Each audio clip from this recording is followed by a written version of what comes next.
financially independent woman, body insecurities, divorce, sex, and conscious parenting are some of the strong cultural taboos that are often connected to our traditions, religious beliefs, or even families sometimes. Collectively, we often perceive the men, or in Sindhi as we say, marda, as being the dominant force in the family. As a result, we are seeing an increased lot of anxiety, trauma, and negative outcomes that many women, especially children, do not have the emotional capacity to deal with. I mean, if we men, including myself, can also experience negative outcomes and emotional breakdowns because of societal pressures, imagine the pressure instilled upon the woman in our society.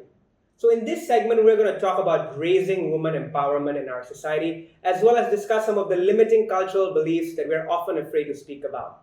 Most importantly, we're going to talk about how we can overcome them or even change our perception about them in order for the woman in our society to thrive better. From victim to victor. I can't think of anyone better to have this important conversation with and give you all the practical solutions to change your lives. She's one of the most creative forces in our community and I think the global Indian fashion world. A single mom raising two beautiful children who uses her influence in voicing important topics in our community.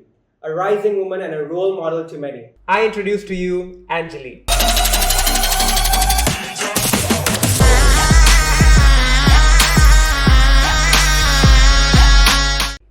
Hi Girish. Hi Dee, how are you? I'm good, thank you. Are you nervous? A little bit. Thank you so much for joining me in this podcast. Thank you for having me.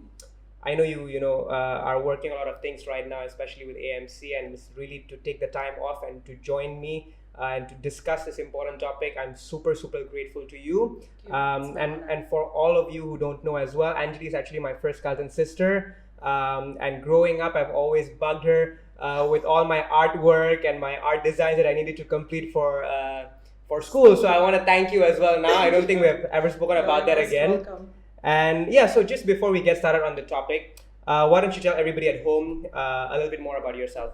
Okay, first I'm a mom of two beautiful girls and I'm a fashion designer. I've had the business for like 21 years now. And I think the past 3 years I have done quite a lot of change to the brand in terms of maybe my past experiences that has actually shaped me. So I started in 2001 and then slowly I grew the brand from making very simple day-to-day outfits to now actually dressing brides from all over the world. So Awesome. I'm grateful. I'm really grateful for this experience that the universe has given me. The universe has been too kind, and maybe ahead when we speak more about what I have been through, well, I can share with the audience and the people who actually watch this podcast. Yeah, I can't wait. And when you say like the universe has been too kind, when you do realize actually it's the experience that you yourself created, right? Yes, correct. So I'm super excited, by the way. I cannot wait to get down and dive into the topic. So let's just go straight in. So actually, another thing I wanted to mention was that I was actually with my sister-in-law Janam, who's a really good friend of you as well. And I know you, Janam, and Didi Shalu as well are besties and always have each other's back, right? And I was just telling her about how you're going to come here and talk about this topic, and she said, these two women, Anjali and Shalu, when they see a goal in front of them, no matter how dark the road is, they choose to take that road. They will not choose the long way. And that's something that I think, shows that you actually want to continuously challenge yourself, no matter what the position is. You want to be in your uncomfortable position so that you can thrive and achieve that particular goal. Maybe that doesn't come in that easy initially. Yeah. It's never easy for anyone to just say, okay, I'm going to take the difficult way through it. But I think now with whatever's been happening in even my life and everyone who's actually dealing with maybe separations, divorces, financial issues, it's only if they trust themselves enough to get through it and to even realize that you're not alone, you get through it. So it's just about trusting yourself. Release the fear of being judged by other people. Oh, what is going to happen if I let go of this marriage? What is going to happen if I lose my house, lose my car?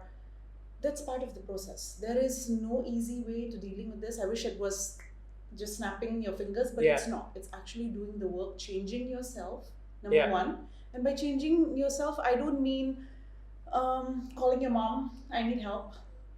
Take care of me. Or calling your best friend, I don't have money, I need to borrow. Calling your best friend and actually for her to give you that kind of help, you need to build that relationship. You need to have very strong grounds for you to pick up the phone, let go of your ego, and actually ask for that help, which honestly I never had. I never had a voice during my childhood. I never had a voice in my marriage. Maybe because I didn't know I was allowed to speak up. So being the middle child of the family, I wouldn't say neglected. I think I came from a very, very good childhood. I had amazing parents. I lost my dad, unfortunately, at a very young age, and that I think was the beginning of hardship. I couldn't accept that. I couldn't accept the loss of a father figure, and I was scared of losing people after him. But it's inevitable, right, to lose people during your journey. But that was something that I just couldn't accept it. And when I lost him, I clung on to things that were not meant for me longer than I should. And you don't generally know that. So I met my best friend also much later in life. I didn't have very good friends growing up. It was all about competition. I mean, you and I both know we all came from Gandhi school where being in the first position was, the most important thing. But it's comparing yourself with someone else is never a good idea. Never a good idea. He has a better car, he has a better home, he has a better house and better cars and more beautiful hair and thinner, and where do you draw the line? So growing up, I think I never had a voice. I did not state my troubles. I just figured life on my own. Correct or not correct. I was married at a very young age. Had my kids, I think when I was 21 and then 28. Very young. Wow. Yes, very young. I have an 18-year-old and I cannot believe she's 18, but what life has taught me is nobody lives in your head. So if you expect people to help you, thinking that they should understand you, they are not going to. You need to ask for it. And I didn't have a voice. I stood through my 17 years of marriage not having a voice. Because it's the guys that make the decision. It's the men that say, okay, you're allowed to go out, you're not allowed to go out, or come back at this time, don't go out with your friends, don't raise the kids this way, don't let her wear this, you don't wear this. That's very common. And I allowed it. But I think more than understanding that I was actually going through something, I wasn't aware that I was actually going through it. It wasn't painful for me. I just didn't know. I didn't know what I deserved. I didn't know that the correct way of living is actually just being yourself and letting the other person compliment you. Correct. We somehow feel that when we are married, we give the entire decision making to the man of the house because he's bringing in money. Because he's somehow securing us. Most of us are working now, especially women. So they are going to have a very strong hold or strong say on decision making, and that's okay. So it's very important that you have that balance with everyone, with your husband, with your children.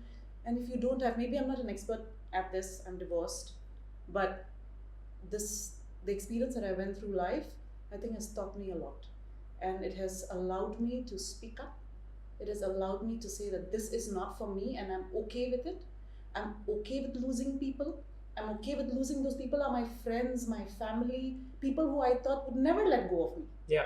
Right? But now I'm okay with it because with every different version of you, the universe gives you other people you need or other people may learn from you. So you teach them. So if those people happen to be people who inspire you at work, for example, it's because you're ready for that. So I never saw any of this during the time that I was actually unhappy because there was just bad vibration. There was just so much of bitterness at home. And although I never spoke about it, although we never fought, it was never painful, but it wasn't right. It didn't feel right. And I would go to bed sometimes thinking that, is this my life? And finally, I think after my second daughter was born, I don't know where the courage came from, but I said to myself, this is not the life that I want. Yeah. I didn't leave. It took me 6 years. 6 years. I had voices from everywhere telling me that, leave, you know, I mean, he's not doing what you want him to do, and you're not happy, or you're not secure, and you're the one working. But that wasn't the criteria for me to leave a marriage. I tried for 6 years, and I said, every time I'd say, he'll change. That was never the answer, because change doesn't happen for someone else. Change happens to you.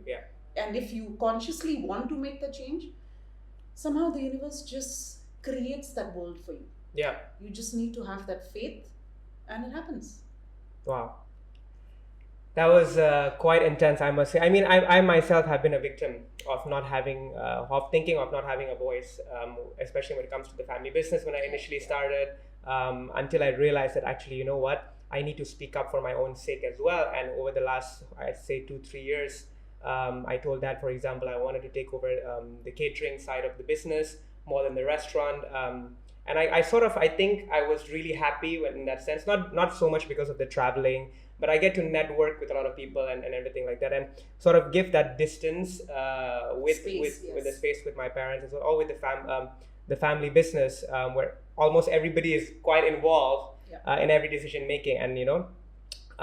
But we want to go back to you're saying that we don't have a voice. I mean, now that we have all the resources, right? Yes. We have Instagram, we have people creating support communities, we have podcasts like this, which we hope to inspire others to do the same. Imagine our parents, like they went through a lot as well, right?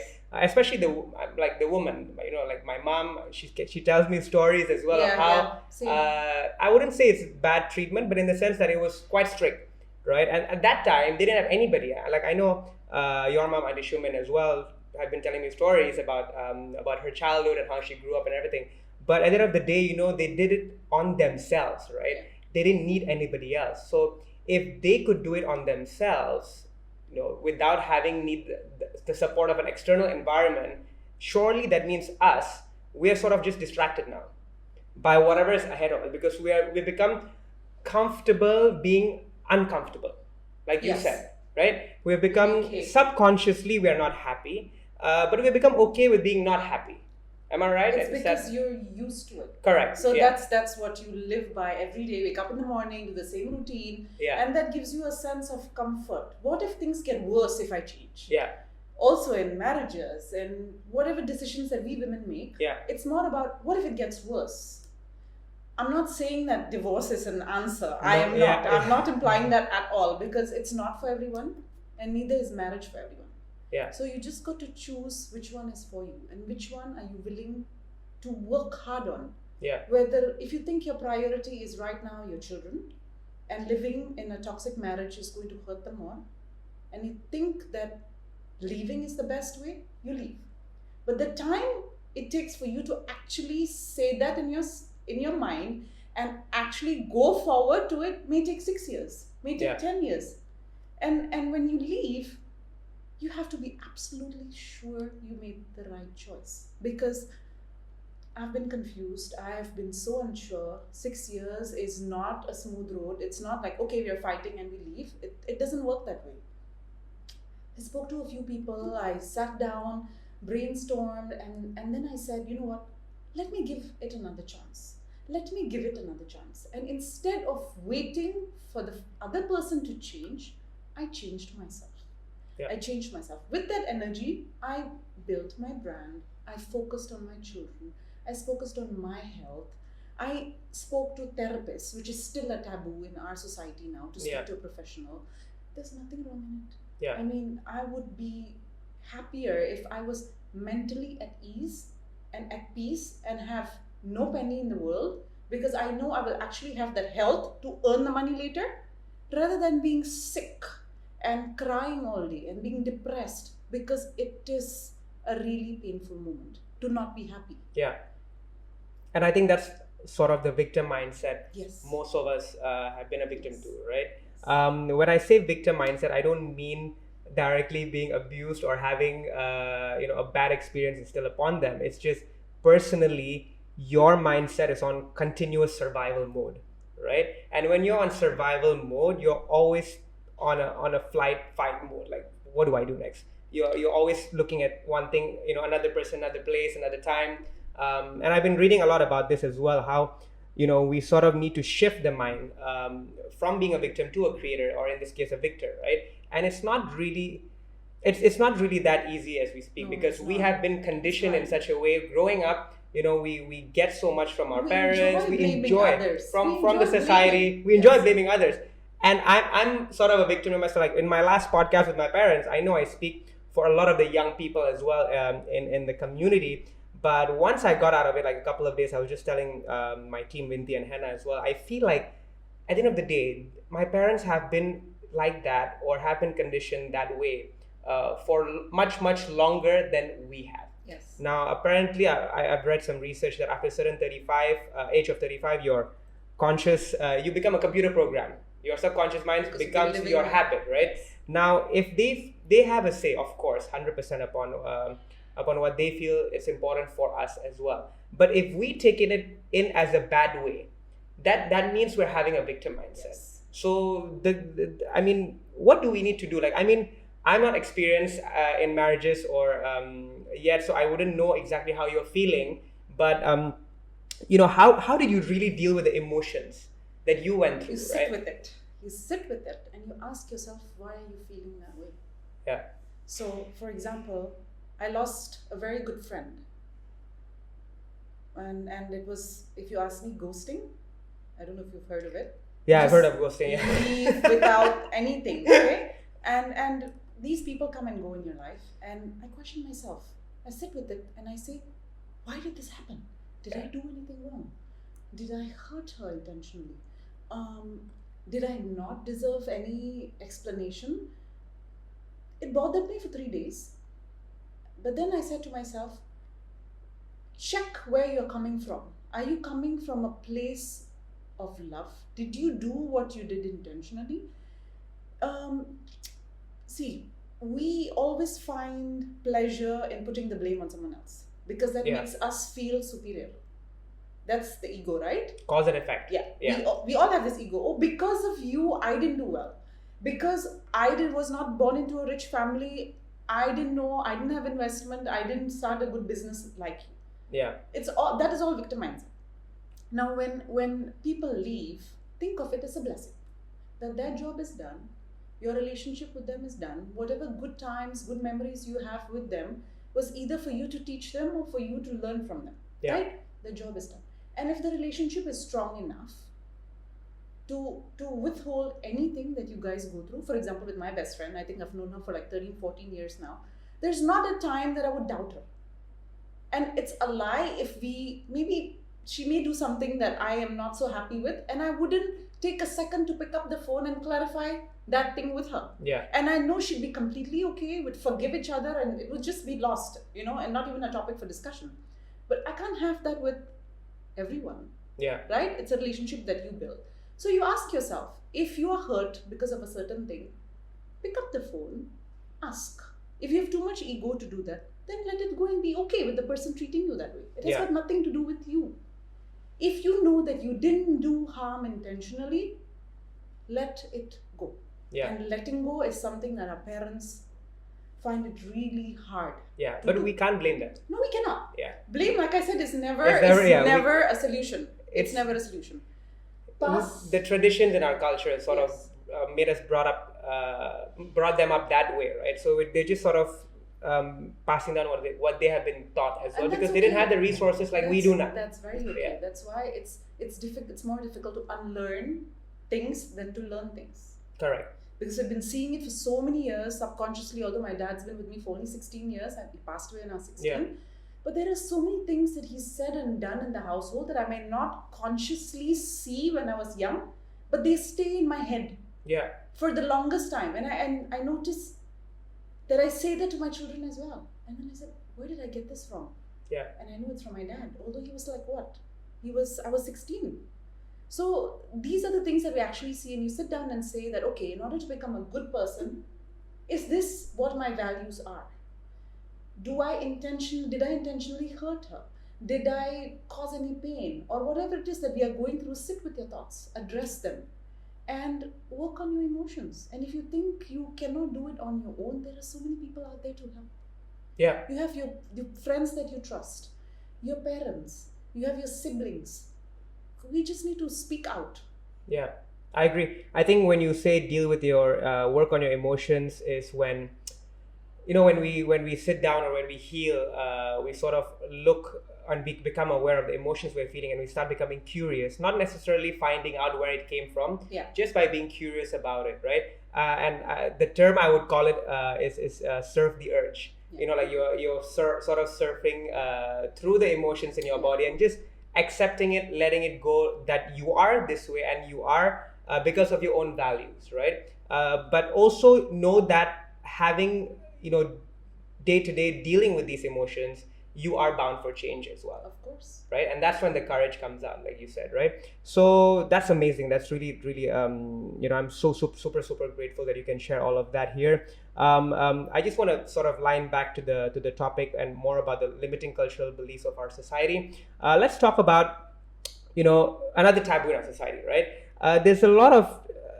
I wouldn't say doubt, but a lot of women won't be able to survive in this society independently, especially when it comes to financial terms. Like they have to be married, for example, how to shadi. But seeing, with how well you have developed your business, how does it feel to be a role model to so many? And how did you sort of take it in, the pressures there? That is really not in the top of my head. Yeah.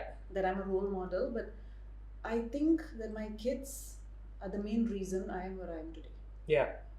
I do a lot of things taking them into consideration where they need to be able to say that I'm proud to be raised into such a family. We forget, although some of us may not have supportive parents, or even those who are financially, their parents having the kids to be dependent on them. Yeah. So parents who are aging, all of this teaches us that everyone's lives are different, and comparing someone else's life to your life is never the goal. Yeah. Because it's always easier to see from the outside. We don't know what is going on behind their household. We don't know how difficult it is for them. Yeah. What all they've gone through. And it's very easy to say, look at her husband. He's so kind. Yeah. Look at her husband. He gives her everything. Yeah. Also, for those who don't have supportive husbands, who don't have financially abled husbands, then the society says, poor her. Look at what she got married into. Yeah. She came from such a house and she's gone into such a house. Yeah. Who's the society to say anything about us? Yeah. Well, they are going to keep saying it, right? Correct. The key is to not let that get into you. Yeah. I'm sure many spoke about me and I'm okay with it. I'm okay. Today I ask myself, did I do my best? Yes, I did. Yeah. Am I a good mom? Yes, I am a good mom. Are my kids happy? Yes, they're happy. And that's all that matters. Yeah. Why does A matter, B matter, who's not even staying across me, whose values I don't care? Yeah. What they say about me, even if they would say it in front of my face, I wouldn't go home and think about it. Yeah. Because I think it's very important to have boundaries, to have a strainer, I would call it. Where you sieve the milk out of the almond milk. Yeah. Yeah. It's very important to have that sieve. Only those who are important to you, those who you've worked with for a long time, building the relationship, only their opinions matter. Your parents, because obviously you live with them and they're important to you. 100%. And yes, for us Indies, we worship our parents. Yeah. Because we are not exactly like the Western culture. We still have sons taking care of aging parents at home. Yeah. And as much as many now decide that moving out is the best to maintain that peace. Correct. That's fine too. Who's anybody to say, oh my God, they can't even stay in the same house? I bet you've heard it. Yeah. Right? And I think that's okay. If it works for their family, who is anyone to say that, oh my God, only one son and he also moved out? Yeah. No, I mean, we had this discussion actually with my parents in the last podcast. Oh, you did? And I know the podcast has not released it and you've not watched yet, but I haven't. I mean, when you do watch it, we'll come back and sort of talk about it. It's not sort of, I wouldn't say it's my priority to move out or as such. It's just that I've always wanted to live and learn how to become independently myself. And I feel like one of the ways we can do so is by moving out. And that, again, I feel like personally, that is a victim mindset. Because first of all, it's something that is a want, it's a lack that I have, right? That means I'm not grateful enough, I feel, maybe at this point in this beautiful house with my parents, and I love living here. I'm not saying I don't. I'm just saying that when the time comes, maybe there's a decision. I don't know. I know it later, but maybe not now. Maybe I came up a bit too strong. That's okay. Even though I didn't bring it up, it was mom and dad who brought it up in the podcast. So, I mean, you mentioned about that people, moving ahead to another topic, we spoke about how the society will always talk, right? And that's not just the case in our Sindhi society. I think when I first started with the introduction podcast video, I spoke about that. Why run away from a society that you feel, people judge you, people talk about you and stuff like that? But actually, this happens in all societies. Whether I was in the UK, our society exactly, is that's what great, I'm saying. Girish. I mean, I've been in this line for 21 years and I've had immense support from our Sindhi society. Correct. Immense. Yeah. And as much as I have people say to me that, your clients are Sindhis and how do you deal with them? Yeah. And I'm like, I love them. Yeah. I would say that 99.9% of my clients are fantastic. Yeah. And that 0.1%, I choose to let them challenge me to become better. Yeah. I don't take it personally. If they say, oh my God, I didn't like what you did, I think you just made it for the heck of it. I sit down with that and I say, did I make it for the heck of it? I said, no. So then I wouldn't let it affect me. So they are so supportive. You come up with something, they'll buy. Oh yeah, they'll 100%. buy. And one has it, 20 people want it. Before you know it, 200 people will want it. They are very supportive. I've not had a single complaint, I'd say, about a client who has troubled me. Yeah. So I'm grateful for that. I'm grateful I'm a Sindhi. The society, And there's so much that we can learn from them. 100%. I think it works both ways with me as well. When it comes to Queens, for example. Yeah, you deal with them as well. It's been 35 years now, exactly this week that we've had immense support from the community. I want to thank everybody again. This is not sort of a cross promotion, no, but even though people, whatever decision I did, I decided to make changes with the restaurant, and some people did talk. Like initially I was taking it in a bad way, right? But now I understand that, at the end of the day, you want to make them happy. They become family with the restaurant as well. And if they're not happy, then who are we without them as well, right? So I think that's super important, that we actually as a community will not ever want to see anybody being down. Of course. Right? We always have to pick each other up, right? And that's super awesome. So let's talk a bit more about AMC and the campaign, the current campaign that you are doing at the moment.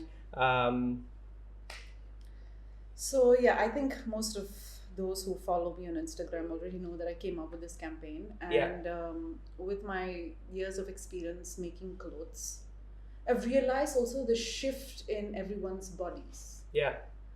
From being very comfortable when I started, which was in around 2001. And then slowly, my sizes have gotten smaller and smaller and smaller. Yeah. Because I've realized that whoever would come to me would all be skinny. There's nothing wrong with being skinny. There's nothing wrong with being overweight. Yeah. But what is wrong is if you tell someone that you're fat. And that's why you cannot look good in our society. I've had a lot of mothers, and like they say, like mother, like daughter. So we have to be very careful what we tell our children. I've had these mothers tell their daughters, you can't fit into that skirt, so you've got to lose some weight. Yeah. Or you're getting married next month. Yeah. Better go to so-and-so, lose 8 kilos and you look better in that lenga. Yeah. I mean, That's somehow, because I think it wasn't my place to say anything, but it just bothered me. But how did you take it in? You've been hearing all of, I know they are clients. At the end of the day, you have to see a client relationship and a designer depends on also how the client kind of like just gives it up to the designer, okay? Do they become friends later? Are they just client and designer? You can feel that energy from everyone who walks in, you know? When they sit and they start talking to you, are your opinions valued? You get that sense, right? Yeah. So I've had a lot of people who come in and they may just be clients to me. And they say that. And I don't think it's my place to tell the mother. Yeah. But I also see that insecurity in the daughter's eyes. Yeah. That, oh my God, my friend last month got married and she looked bomb in that outfit. Looking bomb is what? Like looking like the model in Instagram? I know, and it's also nobody can look like that. It's only for one day event, right? If we tell our children that we need to work and exercise and eat better for health, go for it. Yeah. Please exercise, please eat healthy, nourish your body. That's important. But don't do it because society expects it out of you. Yeah. What about those people who are actually going through medical issues? Like they have, I don't know, PTSD and all of those other diseases. Yeah. I'm not a professional, but they have thyroid and they can't, no matter how much they try. And then when people say that, oh my God, skinny is the explanation of being beautiful, it's the definition of being beautiful, I just cannot. Because if I would look at somebody who's extremely thin and maybe fitting into that langa of mine, and somebody who's on the heavier side but has so much nice things to say about themselves and they're very accommodating and they're kind, I'd forget that skinny woman. Yeah. She wouldn't matter at all. Like I said, I mean, if we died, who would ever say that, oh my God, Angeli was skinny or Angeli was a fat woman? They'd say, oh my God, she made an impact, or she was a good woman, she was a good mother. We don't ever speak about someone's weight or size. Correct. I notice in every table of a family, of a female conversation, the topic will just hover around weight. Yeah. Do you eat carbs? Do you not eat carbs? What's your weight? And used to hear this Again, on a day-to-day of course. basis. And I was a victim of that too. Years back, I felt, oh my God, am I not skinny enough? Okay, so sorry to cut you, but you know what? Isn't it sort of ironic? I'm not trying to poke anyone here, but is it sort of ironic that your brand itself, right, provides sort of expensive clothing and designs and beautifully curated designs, and we all know the awesome work that you do, for the society to sort of wear at a certain event, whether it's a wedding or a gari or a sangeet or and so on, to hide their own securities or to look the best out of the rest. How do you take that? Is that, I know you see it on a day-to-day, and I know this is sort of the work that you do, but what would you say? In terms of people wanting to wear my clothes so that they look the best? Yeah. From the rest. Because that's still in the sort of mindset where I need to look the best from it, because people will talk. Are you following what I'm trying to say? No. Are you trying to say that people are buying my clothes so that they can look the best? And that's, no, it's okay. Yes. Yeah, right? Yes. I'm okay with it. Yeah. I mean, that's great for me in terms of business. Yeah. That's really great, right? Now, for example, a t-shirt, someone bought my t-shirt and then a friend saw it, friend wants it, and then the group buys it, and then their aunties buy it, their moms buy it. So I'm not talking about t-shirt, but a certain curated like a wedding outfit or a gari outfit. Yes. Where they only wear it maybe once. I don't know. I'm not a... I believe, see, there are also people who come and tell me that I want a designer label. Yeah. Is that supposed to affect me? That they don't consider me as a designer label? I don't. So I think as long as you're doing this for yourself, that should be the way to go, right? Not for everybody else. No. You want to make yourself look good. I also like buying clothes and bags and shoes. Me too, yeah. But I don't buy it in order to compete with my friend who has maybe 20 times the value of the bag. Correct. Because it would be impossible to match up. Yeah. Because there's always someone richer, there's always someone smarter, there's always someone better. But better in what sense? Yeah. How do you see yourself? Yeah. If you see yourself contented with what you have and contented with the work that you've done, that's all that matters. Yeah. Because I could come to your home and say, oh my God, his house is so much better than mine. Am I supposed to go home feeling insecure? What can I do about it? I don't need this kind of house. I don't want to, right? Yeah. But the problem with society is, I feel girls maybe who've also been under conditioning, Yeah. who haven't done the work and who don't realize maybe that they feel the need to do the work, Yeah. go home feeling insecure. Without them even sometimes realizing it, I think. Yeah. So it's That's the worst part. yes. Yeah. They don't realize that because she has it, I need to have it, and some of them can't afford it. Yeah. Yeah. So it's painful to watch. I think I myself was a victim. We all were. No, when I was growing up with your younger brother Dhiru, who's like a brother to me as well, everything that he had, You wanted to I have. always wanted. I don't give a damn. I told Mom, I want that Kangol hat. We even went to Australia, to find this Kangol hat that Samuel Jackson used to wear, and I used to feel like, if Dhiru can have it, I need to have it. I want that sandal. I want that bicycle. I want this pool table at So home. do you still go Everything. through that? No, like not now? anymore. But now, Maybe not with him. maybe but not. I with realize others. it. But I become more casual. I think with the way I dress. I don't want to go into. No, you don't have to. You don't have to. But yeah, that's awesome. I mean, I'm pretty sure we all have learned so much I from think that. the Yeah. change is very important for our daughters. It's very difficult to change our moms, Yeah. and I think it's okay. But what is important is how we can make the change for the future generation, because we are raising these girls. Correct. We are raising boys as well, Yeah. who will eventually marry our girls Yeah. and be with them. And I've known men, Yeah. I've known men to put this kind of pressure on women. Yeah. That if you're not this skinny or not as skinny as her, I'm not going to be very happy with you. Oh wow. Yes. Really? Yes. Or I'll pay for your trainer. The audience is like going. I'll pay for the trainer. I'll pay for your workouts. I'll pay for your Wow. curated meals. Reach 45 kilos. That's insane.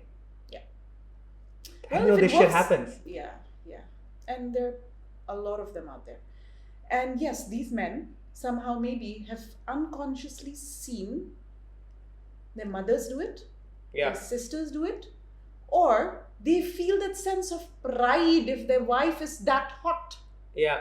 Instead of working on yourself, on building your business and feeling that sense of power that you can actually earn and provide, instead of doing the work, you make your wife go through the work. And Yeah. that gives you a sense of Dominance. Or Yes. like, yeah. That you are more. that she looks great, which makes me look great. That's too superficial. Yeah, and it's quite interesting because you spoke that how now are we going to teach the future children, the future generation, right? And it comes back down to how we were raised as well. Because I think now, if you see, especially on Instagram, there's a lot of, I wouldn't say hate posts, but a lot of resentment over brown parents. They say, and brown, all these. I Brown even parents follow. are bomb. I even follow a lot of like Sarah Curry traits, who's funny, but some of them sort of gives a bad vibe in the sense that you are sort of, I know we are trying to make change in every way. Even now we're trying to, with this podcast alone, we're voicing out the concerns and the issues in the society. But if we come out too strong blaming our parents, that brown parents have, for example, think more about their reputation over their children's mental health, brown parents are like this, brown parents are like that, that's a victim mindset. Full on. Right? I So what do agree. you say to these posts? I unfollow them. You unfollow everybody. I've unfollowed everyone. Maybe I found one post interesting and that made me follow the page. Yeah. But for those who are, for example, NRIs, Yeah. who've moved to London, who've moved to the US, Yeah. and suddenly speaking so much about brown parents, come back to India.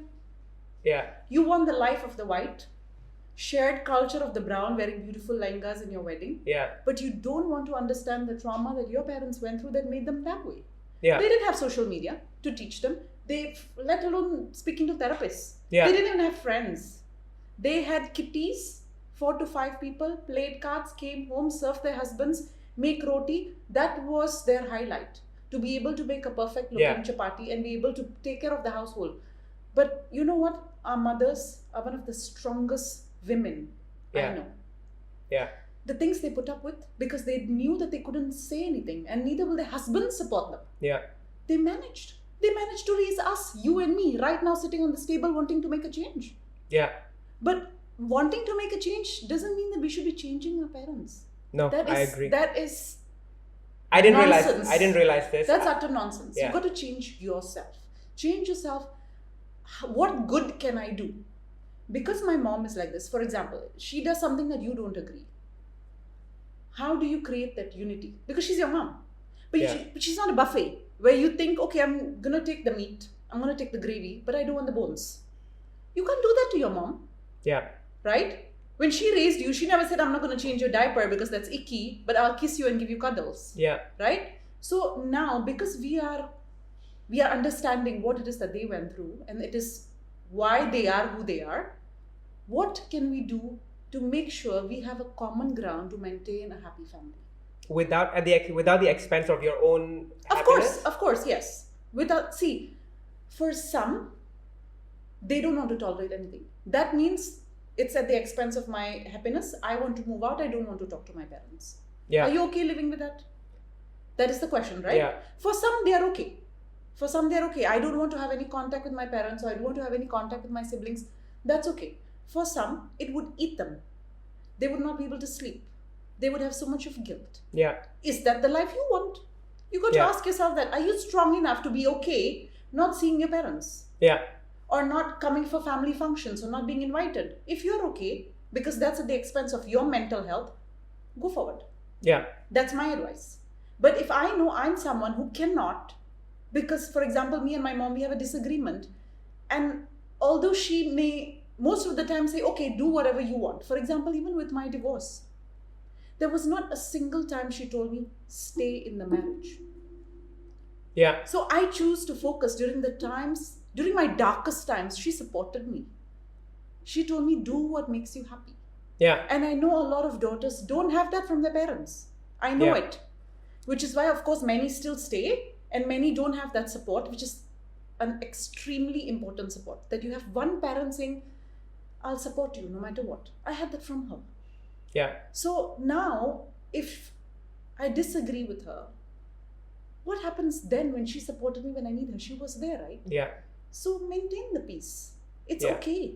I think you can voice out and talk to them. Yes. In a nice way. In a very nice way. In a way that, in their language. Respectful, yes. And I think I myself have still a lot to learn as well. And I'm so thankful now you're sharing these practical steps.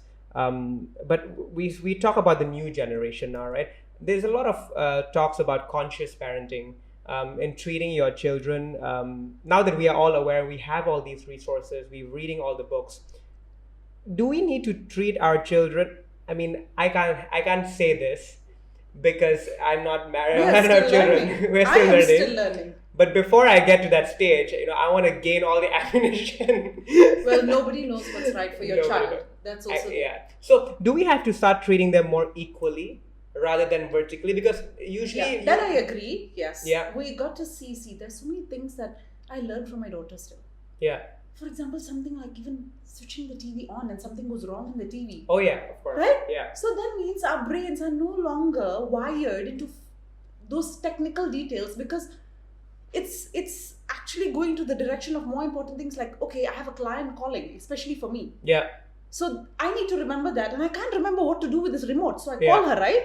Fix this. For example, I say, her name is Fizza, fix this please. And she's like, Mom, you can't even do this? Yeah. And that's normal, because I remember saying that to my mom. When she tells me, can you order Gojek for me? And I'm like, Mom, it's so simple. But then I understand that even I have lost touch on those technical things. Yeah. So how do you say that you're better as a parent? There are things that they're better at, right? Yeah. So comparing our two kids is a no-no.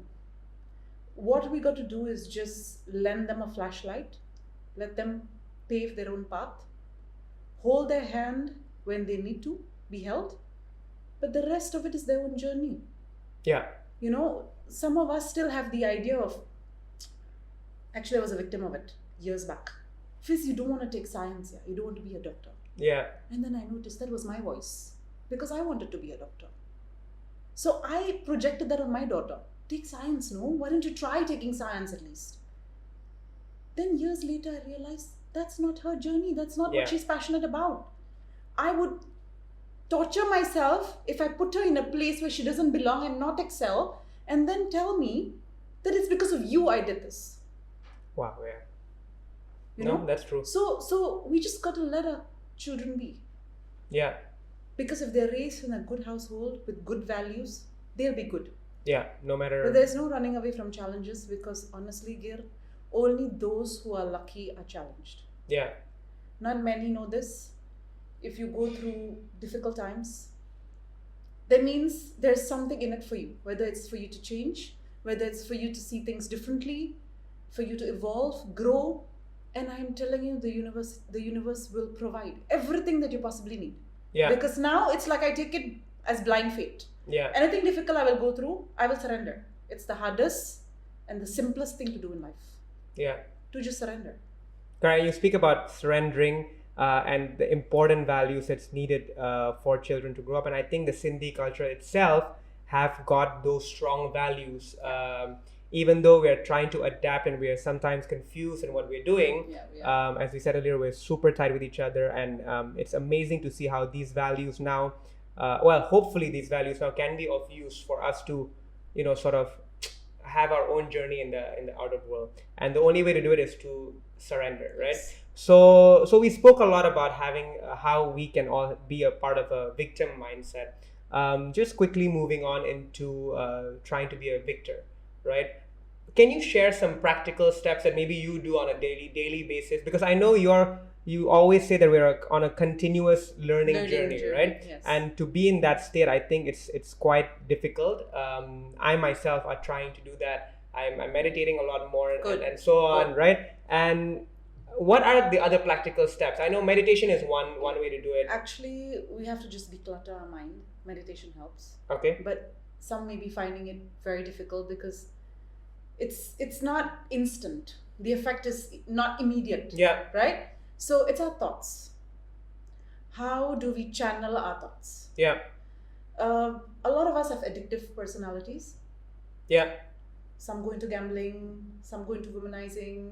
Yeah. For me, it's working. There was a time in my life that every minute of the day I would dedicate it to work, thinking it was something positive. I'm working. I'd go home, hold my phone, and my kids would talk to me. My mind is elsewhere. It still happens till today, and I'm still struggling with it. There's never a finish. Yeah. When you say that, okay, that's my last glass of alcohol, it's never going to be a last glass. You and I both know it. Yeah. And it's the same with working. So I ask myself, where is the line to draw? My kids are not going to be kids for the rest of their lives. I will not have this time anymore. They are growing up. I will miss on those giggles. I will miss on those conversations. Who is the one missing out? Are we the one missing out? So I think it's very important to just have a very good routine. Number one, routine is very important. Ground yourself. Yes. We are all people who are so used to our daily lives. I think the COVID last year took a toll on everyone, shifted everyone's minds, played with it. Oh my God, I have no work. What do I do when I wake up? Yeah. Especially, I think older parents who are men who are so used to going to work, they sit home with their chappals and shorts and not knowing what to do, and then they disturb their wives, right? What's my lunch? What's my brunch? What's my dinner? Where's my chai? Because they don't know what to do with their mind. So the mind is an extremely powerful tool. Can you share your morning routine? So I'm up by 6:37. Okay. Because my kids are home. Yeah. I sit with myself. I have a cup of black coffee. Okay. But before that, I meditate for around 25 minutes. Okay. And I'm up and have my cup of coffee. I check on my mom. Okay. I check on my sister. Then obviously I go for my shower, grooming, and I get to work by 9. Sharp. Okay. And I'm at work from 9 till 6. Yeah. 6, my phone is down. You don't touch it anymore. No. Yeah. I go for a walk. Yeah. If I'm at work, I will sometimes walk with my neighbors from 5 to 6. So I leave a bit early. But otherwise, from 6 to 7, I leave my phone. I listen to a positive podcast. Yeah. Or good music. And then I come home and it's dinner time with the children. Yeah. And that's it. I just spend my time with my kids. And I look forward to binge watching Netflix. Okay. Mainly because I will get to my phone again and attend to my international clients from 10 to 11 o'clock at night. Yeah. So the best thing that I have done is actually made my WhatsApp into a business WhatsApp where I get automated replies. Yeah. And that's just sent to all the clients that we are off business hours. That used to be really difficult for me, to not be able to answer them. Yeah. But nobody needs a direct response. You don't owe anybody an immediate answer. Response, yeah. You take the time for yourself. If you are free enough to respond, you respond. If you're not, it's time to rest, wind down with your children, watch TV, whatever, eat a pint of ice cream occasionally. Then I leave the phone. And I'm okay seeing online and others not getting my message. I'm not insecure about that at all. I know it's still difficult for a lot of people to not see that, seen or tick, last seen, even last seen. Yeah. Oh, she checked her phone, but she didn't open my message. I mean, like, so that's I think insecurity, you know. Don't take offense. That's the thing I used to do growing up in high school, like waiting for my crush to respond. Okay, she's online, but she didn't respond to my message. No, but it's got nothing to do with you. So having an important routine to ground yourself every morning is important. I don't say you need to follow certain. Yes, do what's good. What works for you? Yes. What works for you, right? I know there are a lot of people who prefer meditating in the night. That's okay too. Yeah. As long as I think a step towards just sitting with yourself. Yeah. Understanding your thoughts. Even if that means even listening to prayer music. If that's soothing enough, that's like meditation. Working out, yoga is like meditation. Some people need to sweat it out, let that energy out. And that's okay too. Yeah. I think we just need to find what works for us. Yeah. Some like hardcore activities, like, you know, Zumba and kickboxing, and just to release that anxiety. Yeah. That's okay, because you're actually doing something positive out of that, rather than it manifesting in your thoughts and you're thinking of other things. Oh my God, I'm not sleeping well and I don't like what she did to me and I'm not doing so well at work. How do I survive? All of those thoughts. But when you're actually working out or even driving, I love driving. Yeah, embrace the traffic. Yeah, right? because when I'm sitting in the car, right, you don't actually think of anything else because you're focused on driving. You know, you have to see your rear mirror, and I enjoy that. So I think just to wrap things up now, key takeaway points, that we do have a lot of limiting cultural beliefs in our society, but it's up to us on how we want to perceive it. So if we want to perceive it being good, let's not call it limiting beliefs. Let's just accept it as it is, right? But most importantly, on how we can shift that victim from a victim mindset to a victor mindset is basically deal with your pain. Everything is about pain management. Am I right? I was watching a podcast a couple of days ago, and this guy said, his name is Nir Ayel. He also spoke about how time management is pain important. Management, right? Time management is pain management, because most of the time, 90% of the time we're checking our phone.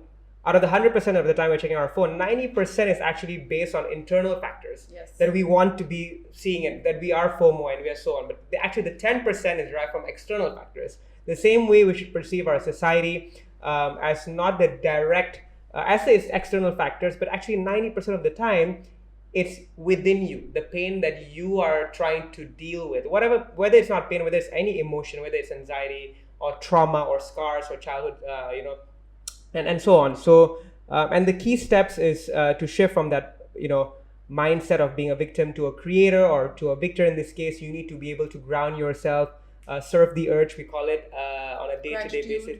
Gratitude. We didn't speak about gratitude. That's the most important one, right? Yeah. And I think that's the easiest way. Like, journal and be grateful maybe in the day. What you did today, and so on, right? And have a routine that sort of works for you. Not just, there are a lot of books and podcasts out there which gives you the practical steps. There are actually tools, but at the end of the day, you got to do the work on your own, right? Yeah. You have the therapist, who some may be seeking. You have the books. Correct. But they're like tools. Who's going to build the house? Correct. So you have the hammer, you have the screwdriver, but you got to put in your own effort. Because we've been conditioned differently, so it works differently for everybody, right? So I just want to say I'm super grateful that you have shared all of this. Thank you. And I myself have a lot to learn. I think we all do. And it's just amazing. The last one and a half hours have been. I can't even keep track of time. No, I think we're good with time. So Dee, thank you so much, and I really hope. Always a pleasure. We'll definitely have you back here again, and maybe we can talk about a different topic. Thank you guys again for watching this video and made it this far with us. I cannot wait to share with you guys our future episodes. Remember to like, share, and subscribe to this channel. And remember, inspire yourself, others, or be a Vanda. See you guys soon.